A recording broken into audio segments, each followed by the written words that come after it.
morning, everyone. We now resume our legislative inquiry on the death of Gerald Jimboy Baltasar. I would like to request the Committee Secretary Lawrence Asierto to recognize the guests and resource persons present and thereafter administer the oath to those who have not yet taken their oath. Thank you, sir. We would like to recognize the presence of the following guests. From the Department of Justice, we have Attorney Olivia Lazaro Torrevillas. Morning, ma'am. From the Philippine National Police, we have Police Lieutenant General Rodel Sermonia. Morning, sir. We have Police Brigadier General Lex Efraim Gurat. Morning, sir. We have Police Brigadier General Lope M. Maria Lim. Yes, sir. We have Police Colonel Santos B. Sumingwa Jr., the Chief of the DIDM, and at the same time, the OIC of Nabotas. Good morning, sir. We have Police Captain Juanito Arabejo Jr. Morning, sir. We have PCMS, or Police Chief Master Sergeant Aurelio Galvez. And sir, we have PSSG Sami Lianderal. We have Police Major Sunny Boy Tepase. Morning, sir. We have Police Captain Mark Joseph Carpio. Morning. Comsec, Sir. for a while, I would like to acknowledge the presence of Senator Rapi Tolpo. Thank you, Mr. Chair. Thank you for joining us, Your Honor. Thank you, sir. Continue. We have PSSG John Beer Tagakay. Yes, sir. Thank you, sir. We have Police Colonel Job Russell Balakit. Morning, sir. We have Police, yung CPL is Corporal, PCPL Edmark Jake Blanco. We have Patrolman Benedict Mangada. Morning. We have Police Captain Luisito de la Cruz. Morning, sir. We have PMES Roberto Balais. Morning, sir. We have PSSG Nico Pines Esquilon. Morning, sir. We have PCPL Alvin Pascual. Morning, sir. We have PSSG Jerry Maliban. Morning, sir. We have PSSG Antonio Bugayong Jr. Morning, sir. From the National Police Commission, Attorney Alberto Bernardo is represented by Commissioner Edilberto D.C. Leonardo. Morning, sir. Commissioner Ricardo Bernabe III. Morning, sir. From the Commission on Human Rights, Attorney Palpalatok is represented by Attorney Jasmine Navarro Regino. Morning, ma'am. Attorney Romel Tinga. Morning, sir. We have also invited, sir, the data custodian of the body-worn camera who is now with us, Police Corporal Joey Balubar, data encoder body-worn camera from Nabotas. Yes, sir. Also, the director of the National Police Training Institute, Police Major General Richie Menardo Posadas. Good morning, sir. We also have invited the following witnesses, sir. Mr. Sunny Boy Agustillo, who will be online later, sir, as well as with the uncle of the late Jemboy, Mr. Nicanor Guillermo. That's all, sir. And a manifestation, sir, we have also received from the Secretariat a letter from the DC3 of the police that he has a court hearing today, sir. Yung inabot ko po sa inyo kanina, sir. Thank you, sir. Yeah, pero meron namang representative. Di ba? Yung deputy. Sino ba deputy DO? Executive officer. Okay, thank you. Thank you, Comsec. Kahapon, imbis na malilift ang prevailing contempt order na ipinataw ng ating committee, ay nadagdagan pa ito. Ngayong pangatlong araw ng ating pagdinig, naway maliwanagan na ang mga sangkot sa malagim na insidenteng ito at piliin na magsabi ng katotohanan. Huwag natin dagdagan pa ang rason ng publiko para magduda sa mga pulis ng nabutas. Ipakita sana ninyo na handa niyong harapin at tanggapin ang anumang maaring kahinatnan ng inyong mga nagawa na sa kanilang paniwala ay bahagi ng pagtupad sa kanilang sinumpaang tungkulin. Dalangin ko na patuloy na magtiwala ang taong bayan sa ating kapulisan. Nakalulungkot ang trahedyang ito sa nabutas sa inilabas pa naman na Okta Research tugon sa masa, 76% ang trust rating ng Philippine National Police, napakataas. Pangatlo sa lahat ng ahensya ng gobyerno na may pinakamataas na performance at trust rating. Despite sa mga pangyayari, nagtitiwala pa rin ang publiko sa atin, sa ating kapulisan. Number 3 kayo sa lahat ng ahensya ng gobyerno na may pinakamataas na trust at performance rating. Kaya huwag sana natin sayangin ang tiwala ng taong bayan. Mas ipakita ninyo na kayo ay handa lagi to serve and protect the Filipinos. Sa ating pagdinig ngayong araw na ito, umaasa ko na lalabas at mailalantad ang katotohanan kung bakit at paano ang isang hot pursuit operation ay nagdulot ng pagkasawi ng isang inosenteng minor de edad na si Jimboy Baltasar. Naway makatulong ang kumiting ito sa pagbibigay linaw at kontribusyon sa pagkakalutas ng insidenteng ito. Muli, ako ay taos-puso nakikiramay sa pamilya ni Jimboy Baltasar. Makakaasa kayo na ibibigay ng Senado ang lahat ng tulong na aming makakaya upang mabigyan natin ng hustisya ang pagkasawi ni Jimboy. Senator Tolpo, you have opening statement? Yes, Mr. Chair. Yes, well. Salamat po, Mr. Chair, Senator Bato de la Rosa. Sa loob ng 2 dekada mahigit, halos araw-araw po sa programa ko Wanted sa radyo, Monday to Friday, nakakatanggap po ako ng reklamo tungkol sa mga pulis na abusado.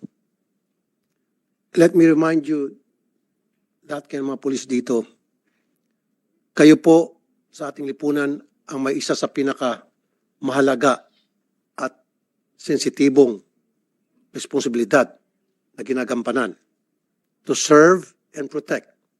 Umaasa po kami sa inyong proteksyon laban sa mga masasamang loob. Ang siste, the truth is, masakit na katotohanan, sa halip na kayo po ang magpoprotekta sa amin, I'm just talking about dun sa mga abusado, kayo po ang nananakit sa amin. How can we trust you when in fact, supposed to be kayo po ang nagbabantay, kayo pong sumasalakay at nilalabag niyo po ang aming mga karapatang pantao. Karamihan po na inyo pong inaapi, nilapastangan, sa akin pong karanasan, base po sa data na meron po ako sa Wanted sa radyo, ay yung mga maliliit at walang kalaban-laban. Almost 99% sa mga naabuso ng ating kapulisan na abusado ay yung mga maliliit. Walang pinag-aralan. Pinaplantahan ng ebidensya. Pinagtitripan. Pinakukulong na walang kasalanan. At sinasampahan ng kasong direct assault to person in authority. And I just want to give an example kung gaano ka baluktot ang pag-iisip ng marami sa mga pulis nating abusado. I still remember many years ago, isang taxi driver lumapit sa akin na siya ay kinasuhan ng direct assault ng 5 pulis na may bitbit na Armalite. How can that happen? At payatot, I'm sorry kung nakikinig yung taxi driver ngayon. Payat siya, maliit, at yung pulis, ang lalaki ng katawan at naka-Armalite, and they were accosting this taxi driver na pinagbibintangan nila na nanloko ng isang pasahero. Of course, pumalag yung taxi driver dahil hindi naman totoo. At nakasibilyang, kaya sinita niya kung sino sila. Aba, nagalit yung mga pulis dahil ba't pumapalag? Kinulong, direct assault. Maraming ganun mga insidente na yung bang mga hindi ka panipaniwala, imposible. Pero nagagawang paraan ng mga pulis para mamayagpag ang kanilang pagiging abusado. Marami sa mga pulis natin, especially mga bagong graduate, ay pumasok sa PNP dahil sa tsapa. And of course, mas marami ang mga mababait, matitino. Dahil sa tsapa. Dahil may sa katuparan na yung kanilang pagiging bully, kumbaga magiging legit na ang pagiging bully nila because they have the tsapa. To prove to the world that they are somebody to reckon with. That they need respect. Respect mula doon sa maliit na kababayan natin na kayang-kaya nilang sipain. Now, let me tell you all this. Listening right now. Ang Senado ang magiging karma ninyo. Kung gaano kayo kaabusado doon sa labas at nagiging mga pilosopo at kaya nyo pakulungin o ipakulong ang mga walang kalaban-laban na maliliit na mamamayan, dito matitikman nyo ang makulong. Pero kayo makukulong dito sa baba dahil kayo nagsisinungaling.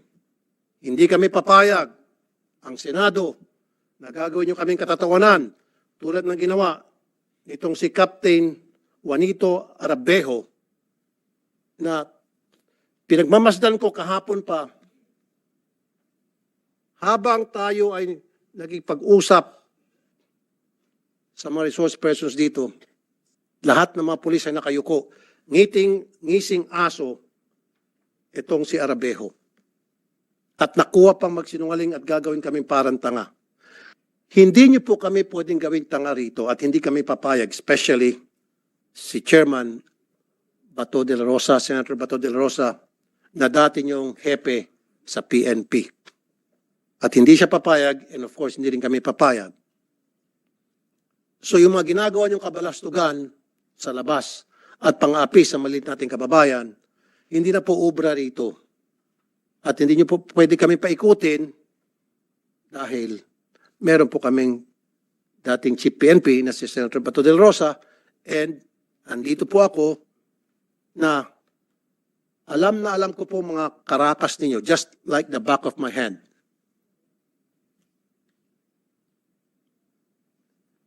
And lastly, kanina dumaan sa tanggapan ko si Lieutenant General Rodel Sermonia, like I said, who's been my friend for a long, long time, and he's been a very effective PNP officer na maraming beses na akong lumapit sa kanya para mag-refer ng mga kaso tungkol sa mga abusadong pulis at agad niyang natutugunan. At mabilis po ang naging aksyon niya, Mr. Chair. And that's why he has this radio program from another TV station na effective naman at naging sumbungan laban sa mga abusadong pulis. And I commend you for that, General Sermonia. At sabi ko sa kanya kanina, Mr. Chair, anong problema, anong nangyari? Ba't nagkakaganito ang ating kapulisan? Sabi niya, hindi naman daw nagkulang ang PNP sa paglalagay ng mga patakaran, procedure na dapat sundin ng mga pulis for them to equip them to become a better policeman. Ang problema is sa implementasyon. Totoo yan. May mga police operational procedure. Pero hindi sinusunod. Bakit? Bakit? It becomes the culture, the norm?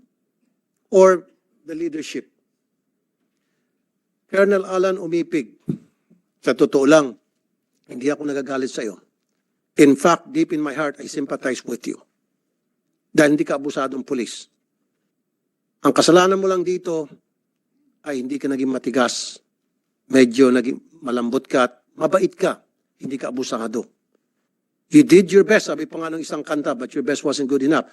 Pinagsabihan mo sila na i-paraffin test yung mga suspect na mga pulis mo.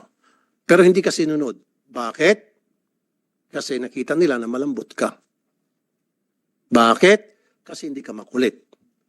A good leader dapat is makulit. Mayat maya, paraffin test yan. Pag sinabi na hindi pwede, paraffin test yan. Otherwise, sasampahan kita ng kaso. O paraffin test yan, nag-yes sir, and then kinabukasan, paraffin test na ba? Or after a few hours, paraffin test na ba? Mayat maya, pina-follow up mo. Wala talaga siyang kasalanan. Kung tutusin, bilang ang kasalanan niya dito, yung bang sa ngalan ng command responsibility, doon siya nakahon. Pero sa pagiging abusado at barumbado, hindi siya kasama, Mr. Chair. So maybe yung mga katulad mo, kailangan lang siguro ng isa lang sa leadership training kung paano ka maging matigas. Pero hindi ka abusado. Malambot ka lang. Pero okay lang yan, at least. Kaysa naman tawagin ka abusado, barumbado, siraulo, which you are not. Okay. So, sa hearing na ito, marami akong katanungan, pero for now, ipapaubaya ko muli sa aming chairman, si Senator Bato del Rosa, to proceed. So, Thank you, Your Honor, Senator Tulfo, for that reminder. Yung iba, siguro na nagre-react doon sa mga sinasabi ni Senator Tulfo, but for all you know, wala naman siyang talagang ibang mithiin dito, kundi mapaganda yung ating Philippine National Police. For all you know, anak yan ng PC. Philippine Constabulary Officer yung kanyang tatay. Kaya mahal, malapit sa puso niya yung uniform service. Kaya ganun na rin yung galit niya kasi yung tatay niya noon, kilala talaga yun na napakagaling na opisyal, napaka-snappy at napaka-stricto sa pagdala ng tao. Kaya yan yung kinagisnan niya na disiplina ng men in uniform. Kaya ganun na lang siya mag-react kapag mayroong pulis na nag-aabuso. Going back to comment niya kay Colonel Umipig, I agree with Senator Tulfo, Colonel Umipig, pero yung nga lang, ulitin ko na naman, kulang sa asim. Asiman mo pa yung liderato mo. Yung, di ba, sabi ko palagi, Umipig, ganyan o. Narinig mong chief investigator mo, nilalaro ka lang, may instruction ka, ayaw sundin instruction mo, kasi sinusunod niya yung kanyang judgment call. Ano bang judgment call doon sa instruction? Very, very clear yung instruction mo. Dakakahon ang instruction. You do this. You do that. Ngayon, mag-exercise pa siya ng judgment call. Ganun na palang police natin ngayon. Hindi na susunod sa chain of command. So mayroong breakdown of discipline. Kung ako ang hipe, nalaman kong hindi sinusunod yung instruction ko, itong investigador na ito, nandoon na ito sa ERMM ngayon. Nandoon na ito, pinapatapon ko na ito sa Basilan, Tawi-Tawi o sa Maguindanao. There's no place in this organization of people like that na hindi marunong sumunod ng instruction. Kaya we are a uniform organization because we are structured. We follow the chain of command. And you are on top of the chain of command as far as Nabutas City Police Station is concerned. And all others must follow. Whether your decision is correct or not, follow orders.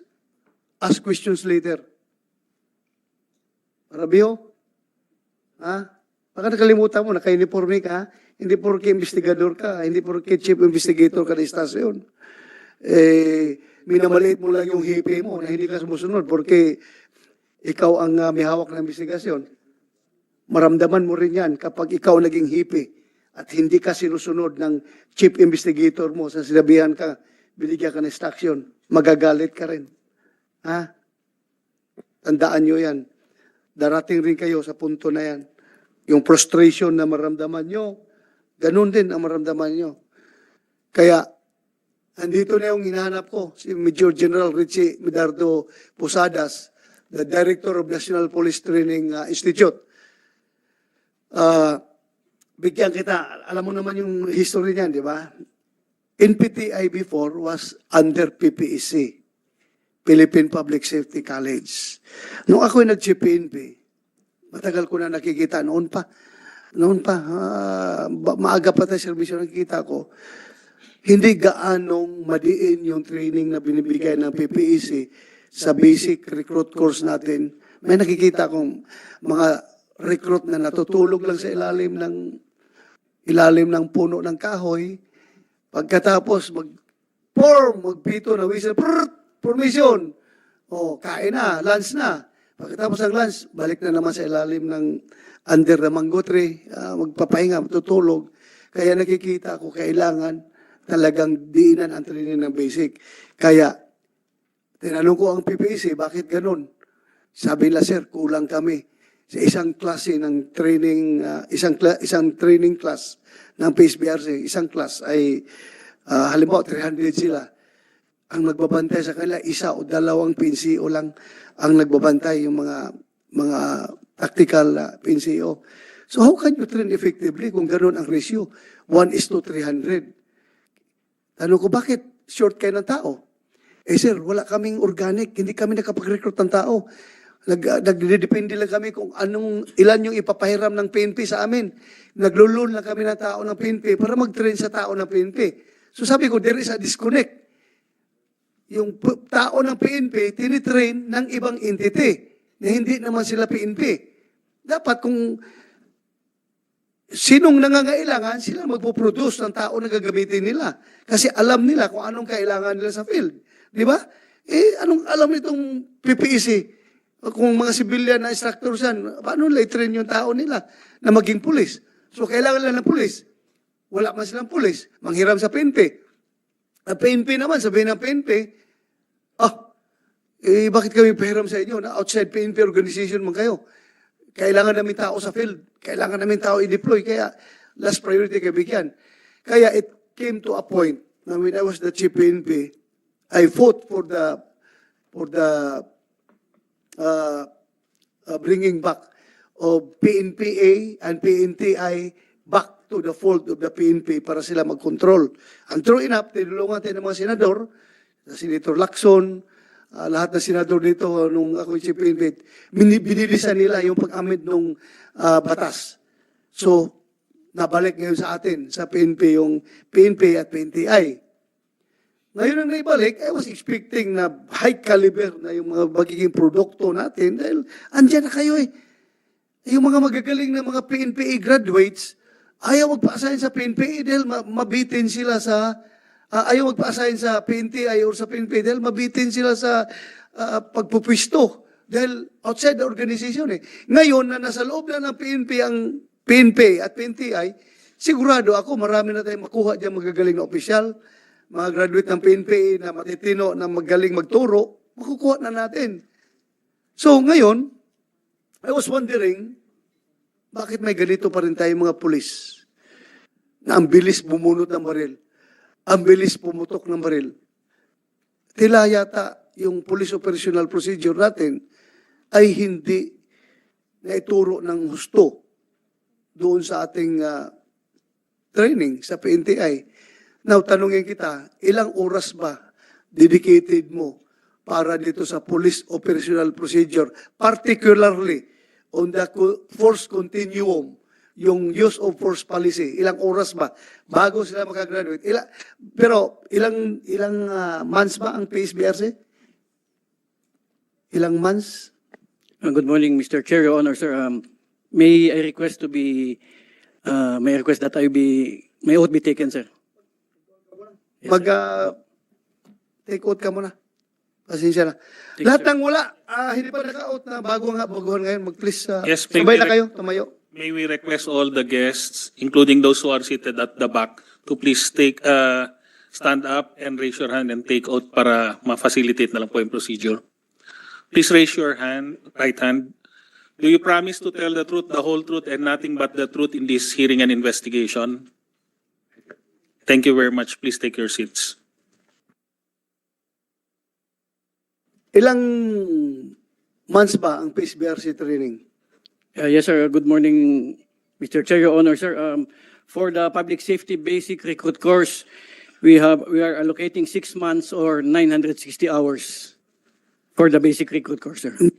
900? 960 hours or equivalent to 6 months, Your 6 months. Yes, sir. Oh, sa 6 months na yan, ilang araw ang ginugol ninyo sa program of instruction ninyo na dedicated doon sa police operational procedure? Yes, sir, Mr. Chair. Under the law enforcement operations, which has 213, Your Honor, hours of instruction, 87 hours of which are for lecture. And aside from the 87 hours of lecture, we have 94 hours of practical exercises, Your Honor, and 32 hours of critic. And the police operational procedure, basing from our program of instruction for the PASBRC, Your Honor, it has a total of 52 hours of instruction, sir, broken down as follows. The PSBRC, we have 52 hours lecture and 80 hours, 80 hours case. I-convert mo into days. Days na lang para hindi masyadong, ilang araw yan nakadedicate. Anyway, sige, huwag na kasi hindi naman 24 hours, no? 8 Yes, sir. hours lang naman yung training hours natin. 8 Yes, sir. hours daily. Yes, sir, Your Honor. So, sige, stick with the number of hours. For the police operational procedures, Your Honor, under sub-module 4, we have a total of 52 hours of instruction, sir. These 52 hours, sir. 52 hours. 52 hours, sir. Sinong nagtuturo? We have the subject matter experts as well as in-house guest instructors, sir, who have And particularly sa force continuum, yung use of force. Sinong instructor niyo doon? we have subject matter experts from the Philippine National Police, sir, and Philippine National Police. Yes, sir. Police talaga. police po. Yes, sir. Sige. And we are also inviting subject matter experts and requesting from the police regional offices yung mga experts po, sir. And for a classic example, Your Honor, if I may be allowed to state, just last week when I visited the Regional Training Center in Calabarzon, it was then the former General and Napolcom Commissioner, Serapio, who was also teaching our students at RTC Calabarzon, Your Honor. Yun, magaling yun. Napakagaling yun. Sana mayroong pang susunod na subject matter expert na with the caliber of General Serapio. Napakagaling yung magturo. Pero balikan kita, ha? Itong mga sangkot na ito, itong 6 na pumutok, ito ba'y produkto na nung nailipat na yung PNTI sa PNP o hindi pa? Klaruhin nga natin. Balubar, anong year ka nag-PSBRC? 2014 po, Your Honor. 2014? Yes po, Your Honor. Ha? Yes po, Your Honor. 2014? Tapos PO2 ka pa rin? Ano yan? Anong rango mo? Corporal po, Your Honor. Corporal. Bakit hindi ka na-promote? 2014. Ilang years ka na serbisyo? 9 years po, Your Honor. O 9 years, corporal ka pa rin. Dapat sarhinto ka na siguro ngayon. But anyway, sige lang. 2014 ka. Yes po, Your Honor. Oh, hindi ka pa sakop. Hindi pa naibalik yung PNTI sa PNP. Pascual, 2015, Your Honor. 2015, hindi pa rin. Kailan ibalik ang PNP at PNTI sa atin? Year Sa PNP? 2019, Your Honor. 2019. Yes, sir. Tagakay, anong year ka? 2010, Your Honor. Ha? 2010 po. 2010. Hindi pa. Ikaw, Balais. 1999, Your Honor. 1999. Wala pa. Iskilon. 2008, Your Honor. 2008. 8. Wala pa. Blanco. 2017, Your Honor. 17. Yes po. 2019, no? Naibalik. Wala pa. Magada. 2014, Your Honor. 2014. Wala pa. Bugayong. 2011 po, Your Honor. 2011. Wala pa. Maliban. Good po, Your Honor. 2008 po, Your Honor. 2008. Opo, Your Honor. Wala pa. 2008. Si Captain Carpio, Sir, 2009 po. 2009. PSBRC mo. Yes, sir. Kailan ka naging opisyal? 2019 po. 2019. Yes, sir. Anong training mo na in-undergo bago ka naging opisyal? Aside from PSBRC, meron ba yung PSOCC? Well, after po ng PSBRC, sir, yun na po, sir, yung Officer's Basic Course, sir. OBC na po. OBC. Yes, sir. Anong Sa year ka nag-OBC? 2019 din po, sir. 2019. So, pasok na yan. Anong month ng 2019? August po, sir. August. And I'm not sure kung anong month yun na ibalik ang control ng PNP at PNTI sa PNP. De La Cruz, Good morning, Your Honor. 1996 po, Your Honor. yung PSBRC mo. Opo, Your Honor. Tapos yung OCC mo. 2018 po. 2018. 18 po, OCC po. Okay, so lumalabas dito ngayon na itong mga nag-violate, hindi ko naman sila lahat sinasabi nag-violate.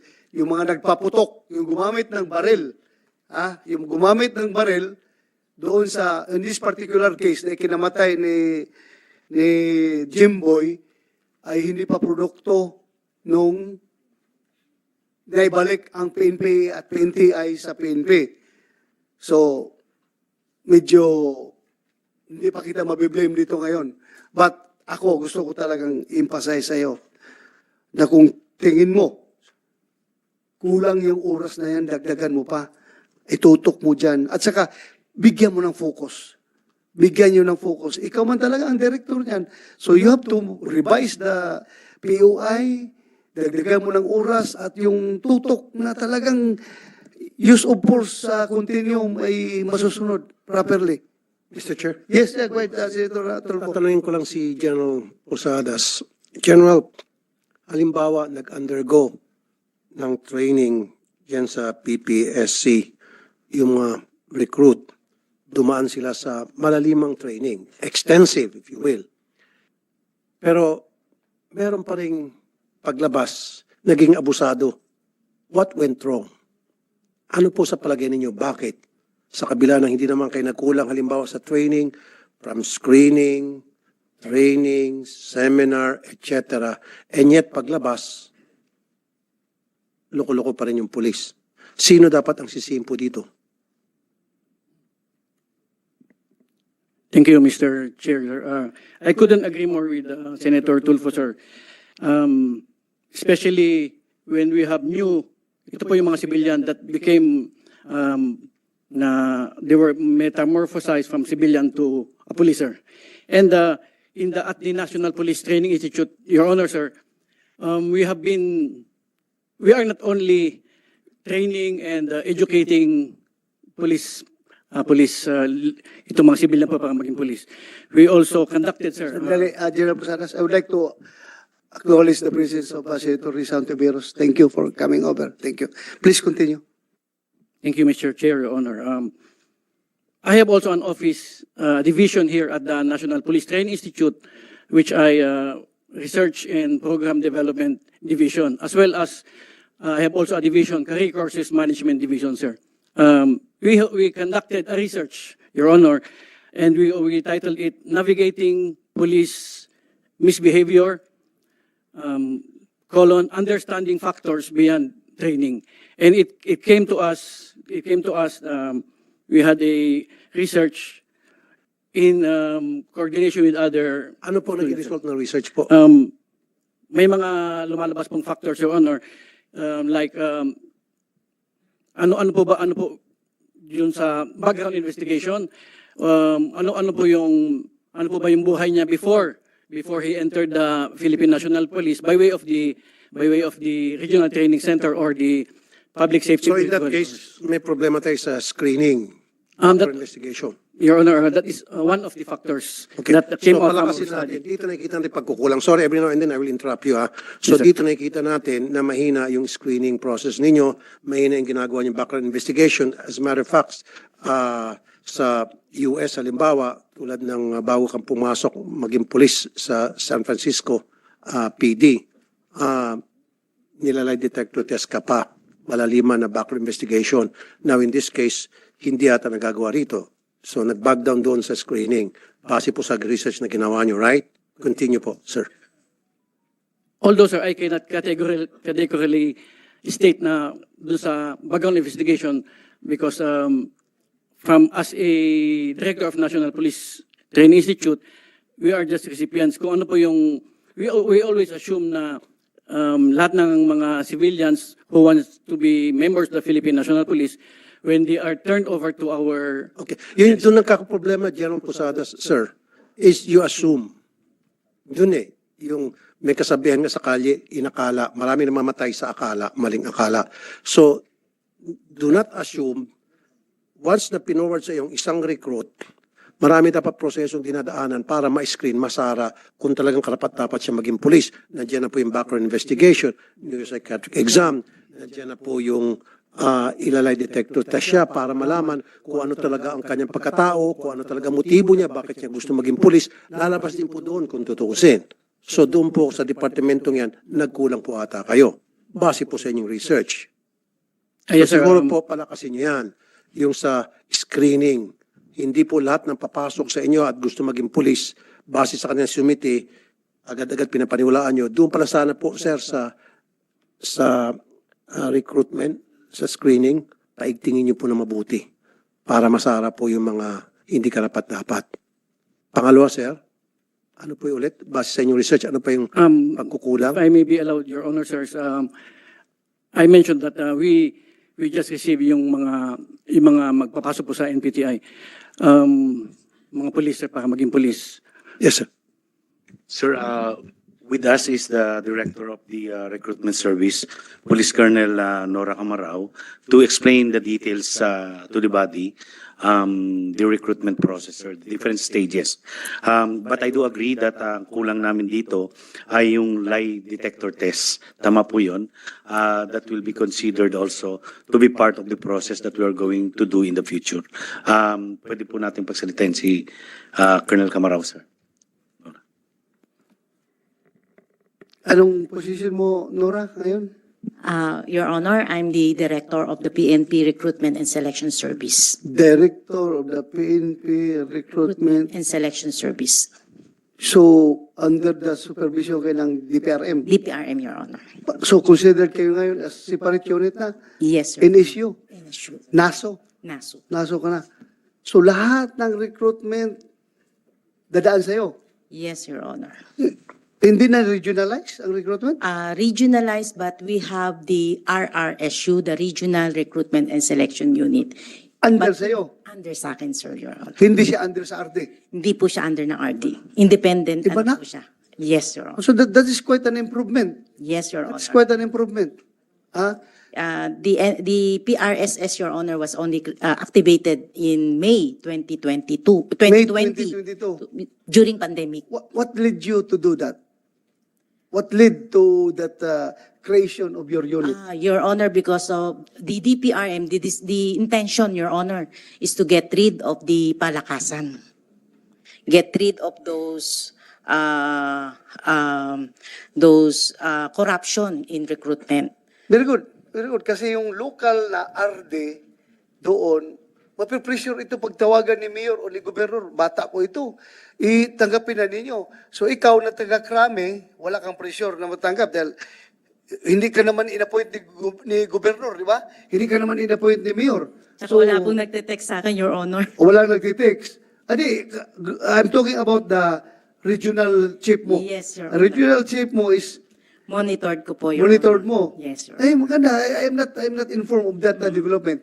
So, thank you for that. Thank you for that effort. Sinong, kaninong panahon to? Sinong chief PNP nito? Sir Gamboa, Your Honor. Ang galing talaga ni RC, no? And he Magaling chose me mag-isip to yun, si RC. lead. He Galing. chose me to lead po, Your Honor. Ang ganda. I appreciate that. Ako, nakalimutan, hindi ko masyado natutukan yan, yung portion na yan, nung kapanahon natin, dahil busy tayo sa war on drugs eh. So, but anyway, Disciplinary, Your Honor. ha? Busy tayo sa disciplinary nung time na yon. puro tayo disciplinary, pero yung ganyan Ako na po mga... yung dilod niyo doon, Your Okay, Honor. thank you for that. So, how about the support naman coming from the region? Kasi ito okay ka, hindi ka makukurap ngayon. Ang problema ngayon yung ginagawa sa region na background investigation. Dahil hindi na nga RD ang may control dyan kayo na. Ang maggagawa naman ng BI, background investigation, ay yung mga ARTO o baka sabihin ng ARTO o ng Provincial Intelligence, hindi man yan under kay RD, hindi tayo ma-pressure, sige lang, pabayaan mo na yan kung, okay, cleared, kahit na hindi pinuntahan yung bahay, hindi nagtanong-tanong sa mga kapitbahay, hindi nag-interview, pagkangalan, ito cleared, sabi ng Intel, baka dyan tayo magka-problema. Ano ba niyong ginagawa yan? Your Honor, first of all, Your Honor, I would like to inform the body that we do have a different system of recruitment. We are using QR codes. So from the start, yung BMI natin po, Your Honor, and ating agility test, QR codes, wala pong pangalan, talagang QR lang. So kahit na sino pa hong mag-text o sino pong magbilin na ito'y aplikante ko, we can only find out na bagsak siya pag nagde-decode na po kami ng QR codes. Tapos So, na. na-publish Declare na bagsak Tapos na. na po ang boxing. Ang sabi niyo sa politiko, wala na kami magawa dyan. Talagang Wala na bagsak po, Your Honor. Lumabas ng result. The Very same- good. Yes, Your Honor. The same is true with the PPE, the neuropsychiatric test. So yun din po, Your Honor, una po naming pinag-aralan. So ang neuro po ngayon for this cycle is different from the neuro for the second cycle. Ano nga? Paano sige? Yung neuro po ngayon, for example, Your Honor, for the first quarter, we have a recruitment. So second quarter, meron tayong recruitment again. Yung neuro set po natin sa first quarter, hindi po the same sa neuro set natin sa second quarter, and so on. Lagi po tayo nag-iiba po ng instrument. Tsaka, Your Honor, kung dati natin ay recruitment natin maabot ng 6 months, ngayon po 1 month na lang. Plus 1 month po kay CBI, kaya 2 months na lang po siya. So we are giving premium to the Kailan CBI nag-epic po. yan? Kailan nag-epic yan? Yung sistema nyo na iba.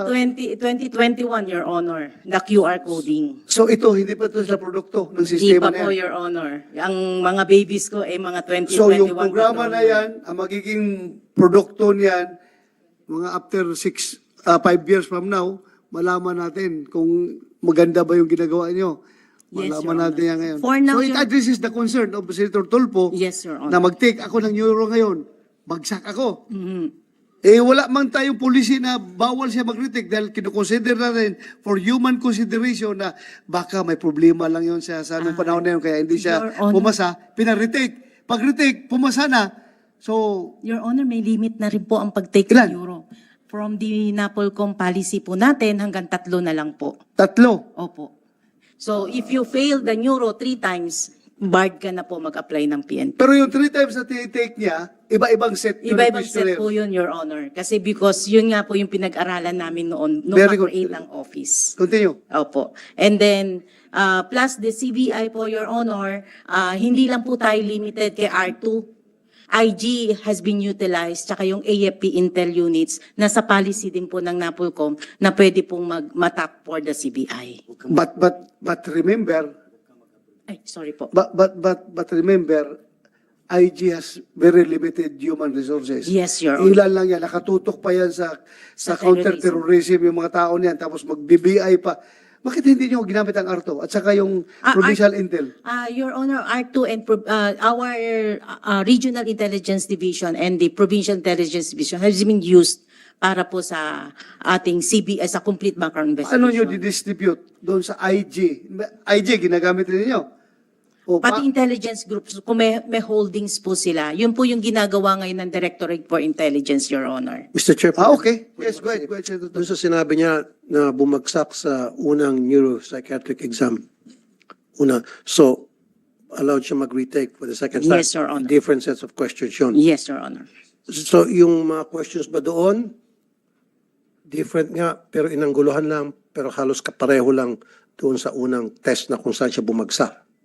Your Honor, I have with me that the Kasi there's chief a reason of kung the bakit siya PPE, bumagsak. Let me explain. Yes, Your Honor. Kasi there's a reason, baka ilan doon sa mga questions na talaga may kita yung kanyang pagkatao na hindi siya karapat-dapat maging pulis. Doon siya bumagsak. And then sa second retake niya, wala na yung question na yon. Kaya siya nakalusot. So dapat, nandoon pa rin question na yan, kaya lang inangguluhan lang. Apo. You know what? Your Honor, nakalimutan ko mong sabihin na hindi lang po tayo ngayon meron exam ng IQ and EQ. Meron na rin po tayo since 2021 yung personality test. Ito po yung dinedetermine yung level of greediness, level of temperament, kung aggressive. Kasama yan doon sa Kasama na neuro. po. Yun ang bago po ngayon sa neuro. Kaya ngayon sinasabi ko po, Colonel, ma'am, Opo. kasi meron, dapat tinutumbok nyo kung saan siya bumagsak. Yes, Your Doon Honor. sa first exam. Sa kung saan bumagsak sa doon, dapat yung questions na yon andoon pa rin sa second exam niya, Yes, Your Honor. kaya lang angguluhan nyo lang. Different, Paikutin nyo lang. form Kasi of questions kung lang. bumagsak Opo. ulit siya for the second, kung pumasa siya for the second time, maaaring nga talagang pagod lang siya, whatever. Opo. Yes, Diba? Your Honor. Pero dapat isama pa rin yun. Yes, Your Honor. Tsaka, Your Honor, meron na po tayong database. This time may database po tayo ng kahit na bumagsak po sa CBI, hindi na po yan nakaka-apply the next recruitment. Anong DBI? Yung sa complete background investigation. Your CBI. Honor. Opo, Your Honor. Bali, may database na po tayo from 2021 na nag-start po ang PRSS na mga bumagsak. Kaya po pag nag-reapply po sila, red tag na po sa amin yun. Ops, ito po bumagsak ng last neuro. So ito yung bumagsak ng CBI na hindi na pwedeng mag-take. Ito po naman yung bumagsak. May permanent disqualification na sa medical. Hindi na po sila pwedeng umulit. So may mga database na po tayo ngayon, Your Honor. Kaya yun yung mga changes po natin sa recruit. Sa, Mr. Chairman, kasi sa ginagawa niyo background investigation, hanggang saan po kayo going back to the history of that person? Are you going back as far as nung siya high school pa, hanggang sa college, o hanggang doon sa for the last 3 years or 5 years bago siya mag-apply sa pagiging police? Your Honor, ang CBI natin, ang complete background investigation, una po muna, Your Honor, if the applicant passed the PPE, the psychological psychiatric examination, they will be given PHS, personal history sheet.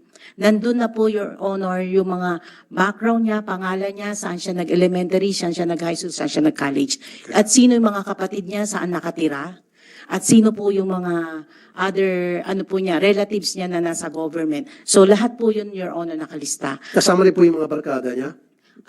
Your Honor, yun lang ang wala. Sorry po. You Hindi include ko po that? nakita po yun sa... You include that, ma'am? Kasi Yes, Your Honor. tell me who your friends are and not tell you who you are. Yes, we will, So Your kung meron Honor. siya mga barumbado, adik, kriminal na mga barkada, and then later on, nung naging pulis siya, lalapitan siya nito, hindi niya matatanggihan. Opo, Your Honor. There's a We will possibility na- include that, Your Honor. Okay, thank you, Colonel. Okay. Ano pa? Meron ka pang dagdag na hindi namin alam?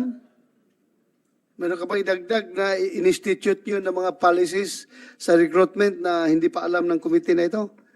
Your Sabihin mo Honor, again po sa recruitment natin, aside from the QR coding, na hindi na po natin nakikita kung sino yung identity ng mga recruits natin unless bumagsak sila o pumasa sila o na-publish na po yung results. Your Honor, for now, Your Honor, I'm glad to say na since 2021, so far po minomonitor din namin yung ating mga nag-take oath natin na mga police nationwide. So far po wala naman po tayong mga naging problema. So far, knock on wood po, wala pong naging problema. Tsaka, Your Honor, we have electronic gadgets. BMI natin, no human intervention. Hindi na po tayo yung nagsusukat, kundi yung aplikante po ay tumatayo na lang. Yung machine sinasabi niya kung ano height, weight, tsaka BMI ng ating aplikante. Ginamit po natin to sa Bangsamoro. Lahat ba ng region may ganyan? Region 1 to BARM, Your Honor. Sige, makasingit ulit. Yeah. So, sa inyo ginagawang background investigation, lahat ng mga lugar na kanyang tirahan, barangay, pupunta po kayo dun sa mga barangay para magtanong kung mayroong blatter against him? Yun po, Your Honor, yung sa ating Directorate for Intelligence. At Your Honor, for your information na rin po, ang ating CBI po Ma'am, ay... tinatanong ko lang kayo, ginagawa niyo ba yun?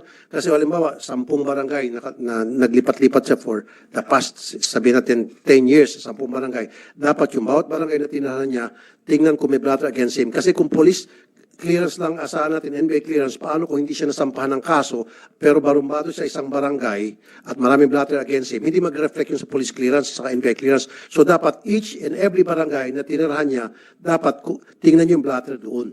Yes, Your Honor. Are you doing that now? Your Honor, ginagawa po yan ng ating intelligence officer. Kasi po yung ating listahan, binibigay natin. Alam ko, nasa DI yung Opo, lahat Your Honor. ng blatter from barangay to municipal, akyat sa DI yan. At ang DI ang may final signal. O ito, may derogatory record dito sa barangay A, barangay B, barangay C. Opo. Nakikita yan doon, di ba? So ibig sabihin, pinupuntahan po lahat ng barangay. Yung records ng barangay, kinukuha ng munisipyo. Okay. Tapos yung sa munisipyo, inaakyat sa province. Tapos yung province, inaakyat sa region, all the way up to Krabi. Pero Mr. Chair, in my experience, hindi po lahat ng barangay ginagawa po yan. Not all barangays, in my experience, hindi po nila sinasubmit. So kung walang masabit ang barangay, wala rin makuha ang munisipyo. Exactly. In so many cases, ako po, pag may nagreklamo, laban sa mga taga-barangay, tatanungin ko kung may blatter, sabihin nila wala. Kung minsan sabihin nila luma o nawala yung logbook, etc. etc. So para maiwasan, mapagtakpan yung mga ginagawang kalokohan na gusto ng pagtakpan. So hindi talaga nasusunod yan. Ang pinakamaganda, manually, pupunta po talaga yung investigador sa each barangay at magtatanong-tanong doon sa mga taga-barangay kung habang maaari, kung kumusta bang pagkatao nitong taong ito. Ganun po dapat ginagawa nyo. Yes, Your Honor, we will do that po. Thank you. Your Honor, by the way po, ang ating CBI hindi lang po yung matatapos pa nag-take ng oath yung ating aplikante. May 1 year pa ho pang continuing requirement na dapat sini-CBI sila while they are in training. Kaya po, any derogatory Yung record... parang temporary status? Yes, Kaya may yes, sir. temporary status. Yes, Your Honor. Opo. Okay. That's Kasi the reason... may mga time din, Mr. Chair, na hindi na nakarating yung blatter sa barangay. Kasi nga nagkaareglohan. So, hindi na ipa-blatter yan, nagkaayusan. That's why, kailangan po, hindi lang, sabi kanina, hindi lang po yung blatter sa barangay, kundi yung mga tao doon sa barangay, within the barangay, especially mga naging neighbors niya, magtanong-tanong kayo, malay nyo, may nagreklamo sa kanya, abusado yan. Hindi lang siya talaga naireklamo all the way hanggang sa barangay blatter dahil sa takot. So siguro yun yung karakter niya malalaman sa barangay mga natira niya by asking those people living in that barangay. Yun pong suggestion ko. Thank Yes, you. Your Honor, we will do that. Thank you, We Colonel. will add on the policy po, Your Thank you Honor. po. Opo. Thank you. Senator Risa? Mr. Chair. Something? Wala naman po akong tanong kay Police Colonel Nora, pero gusto ko lang sabihin, Mr. Chair, na online na po yung mga iniintay nating witnesses actually kahapon, Mr. Chair. Andito na po si Sunny Boy, na kaibigan ni Jemboy Baltasar. Andito na rin po yung tatay, yung ama ni Jemboy na si Jessie, yung ate niya na si Jessa, at pati po yung tito niya na si Nicanor. So kung pwede po akong magtanong na Mr. Chair kay Sunny Boy muna. Yes, pwede bang kuha kayo? Yes, Tayo Mr. muna din na administer ng oath ang COMSEC para yes. Sige, take charge sa COMSEC.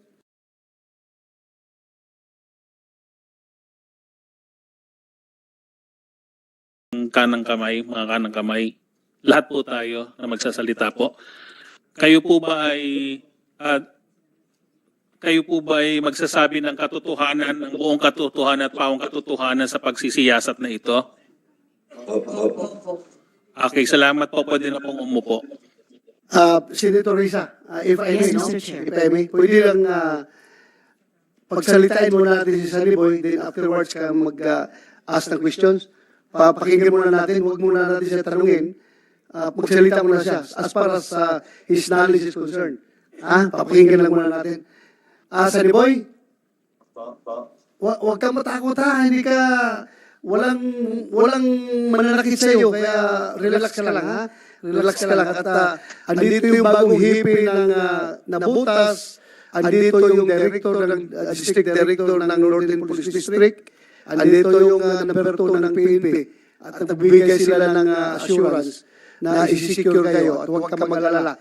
Ako mismo ang kalaban ng pulis kapag ikaw ay sasaktan at ikaw ay tatakutin, Kaya relax ka lang ha. Magsalita ka ng totoo, magsalita ka ng freely, at ikwento mo sa amin ano nangyari nung araw na yon. Okay, Sir Boy, baka pwedeng tanggalin mo yung face mask mo para marinig ng mabuti yung maganda yung reception ng sasabihin mo. Ha? Chair, Mr. Chair. Minor, okay, sige, go ahead. Huwag na tagalin. Ikwento mo lang sa amin anong nangyari sa araw na yon. Then afterwards, may mga senador na magtatanong sa iyo. Salamat kayo, Mr. Chair. Go ahead. Sige lang, Sunny. Sige, Sunny Boy. Boss, yung tanong ng sa bahay para nung tanong sa ako ba Agad-agad naman po ang sagot na. Sige. Sunny Boy. Hindi gaanong klaro ha. Ang dandahan lang sa pagsasalita para marinig namin dito. Ha? Ito po, Kaya, bago ka magpapatuloy, gusto ko lang i-acknowledge mo na ang presence ni Senator Jinggoy Estrada. Dito ngayon kasama natin. Sige, continue. Sige. Dandahan lang, Sunny Boy, para maintindihan ka namin. yung tapo ni Jimboy sa bahay para po tanong ito sa ako po ba ang laot. Sabi ko naman po, sige, tara. Wala naman tayong ginagawa. Ako sa ganito na nag-i-expose ako. Tapos pumunta na po kami ng tabing ilaw. Tapos po nung niyaya sa Jimboy namin ng basketball kami para kami maglimas. Bandang alas 12:30 na po. Pumunta na po kami ng bangka. Tatlo po kami noon ng pamangkin ni Toy. Tapos po natutok ako po siyang bumili ng Yossi. Para po ako nag-iwan nila Jimboy na nag-Yossi po kami. As mga banda po na araw-araw. Bigla narinig si Jimboy na naputok po. Tapos bumabag si Jimboy sa ilalim utas. Tapos Teka, Sunny Boy, si Senrisa ito. Follow up dun sa kasasabi mo lang. Pero unang-una, paumanhin no na kailangan ko at kailangan naming itanong ang mga ito, yung mga kagimbal-gimbal na nangyari sa inyo ng kaibigan mong si Jemboy nung August 2. Gusto lang namin makapaghatid talaga ng hustisya sa kanya, no? At sa inyo, sa sinapit nyo nung araw na pinatay siya. Tama ba na ang unang naglilinis lang kayo ng bangka noong bigla kayong paputukan? Senator Risa, if I may ha, sandali lang. Yes, Mr. Chair. Pwede bang patapusin mo natin siya bago natin tanungin? Sige, yes, Mr. Chair. Pagkatapos Sige, niya, Sunny Boy. Kasi para buo yung kwento. Tuloy mo, Sunny Boy, tuloy mo. Yes, Mr. Chair. Neta po si Jimboy na kalokal po. Bigla po napaputok. Tapos po agad-agad bumaba si Jimboy sa butas. Tapos kasama Sandali. Dandahan lang. Pwede ba sigurong pwede ka magtalikod na lang dyan sa kamera, tanggalin mo yung, para hindi makita yung mukha mo, tanggalin mo yung face mask mo, tapos tumalikod ka para hindi makita yung mukha mo. Basta nakatalikod ka lang para klaro, marinig namin dito yung audio. Salamat, Mr. Chair, kasi menor de edad siya. Yung nga, So, yun, Jemboy. Talikod Sunny ka na. Boy, talikod ka muna. And then, saka mo, talikod ka muna para hindi ka kita ng camera. Hindi kita ang mukha mo. Pwede na yan. O, ganyan. Salamat kayo, Tanggalin Mr. mo Chair. yung kwan mo, Sunny Boy, tanggalin mo yung face mask mo para klaro namin marinig dito. Dandahan ka magsalita. Ha? Walang kamera. Sige. Sige, Sunny Boy, ituloy mo na yung kwento mo. Inun na po ng alaw na po. Bigla po si Jimboy na nakaputok daw ng balil. Tapos bumaba po siya bigla sa pagtap. Tapos sinabi niya sa akin, silipin mo ako sa mga yun. Tapos yung pagsilip ko, ito po siya dyan sa liban. Sa gata na po. Jersey po siya down. Tapos puno. Sabi niya na. Tapos kayo dyan, hindi po namin kayo. Doon po bigla po sila papunta ng 2 beses. Po. Tapos po yung akbang na po nalalabas na dapat kami Jimboy. Doon na ulit siya puputokan po kami. Bali po 3 beses po putok. Yun na ba yung buong kwento mo, Sunny Boy? Po. Okay, kung Yes, Mr. Chair. So kung pwede na po akong magtanong kay Sunny Boy dun sa kanyang salaysay. Yes, go ahead. Salamat kayo, Mr. Chair. So, Sunny Boy, tama ba na naglilinis lang kayo ni Jemboy ng bangka nung bigla na lang kayong paputukan? Opo. Ibig Naglilinis lang kayo ng bangka noon? Opo.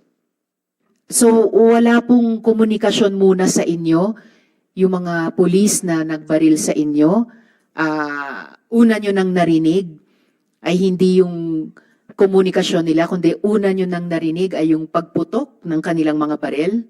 Opo. Wala po silang tulad na sino may mga tao sa bangka.